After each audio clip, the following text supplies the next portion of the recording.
Well, the ultimate goal of Kim Jong Un is the survivability of the regime. Conducting nuclear tests signals to his own people the power of North Korea, and it also continues to send a message to the international community that North Korea will continue to advance its nuclear program. North Korea ultimately wants to be accepted as a nuclear-armed state, and it feels that the possession of its nuclear weapons will prevent any aggressive acts from the United States or South Korea. So it has both internal and external dimensions. Well, North Korea will have taken every precaution to try and prevent radioactive material from leaking into the atmosphere, because that does give the international community more of an indication of what type of explosive device North Korea may have tested. However, it could be weeks or even months until the international community is able to collect these particles and analyze them, if they're able to do so at all. North Korea also is likely pursuing a miniaturized nuclear device that it could fit on a missile that it would be capable of delivering.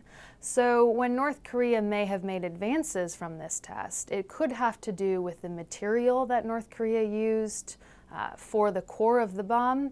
Typically, North Korea has used plutonium, but there are indications they may be trying to produce weapons using highly enriched uranium. The North Korean nuclear threat is often overly exaggerated because it's frequently presented in the media that North Korea can target the United States with nuclear warheads.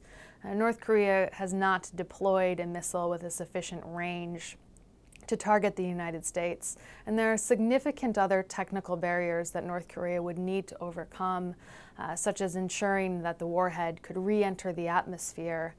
All of these need to be overcome before North Korea could truly threaten the United States with a nuclear warhead. Atomic bombs use nuclear fission to produce an explosion.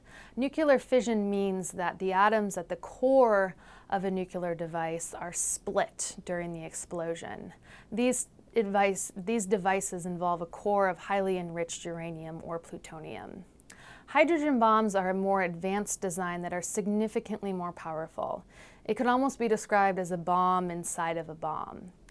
Initially, there is a fission reaction, meaning that the atoms start to split. But then there is a secondary explosive that causes the atoms to then fuse together, hence the idea of a fusion reaction. And that is what creates a significantly more powerful explosion. The fusion element involves hydrogen, and that's why it's often referred to as a hydrogen bomb.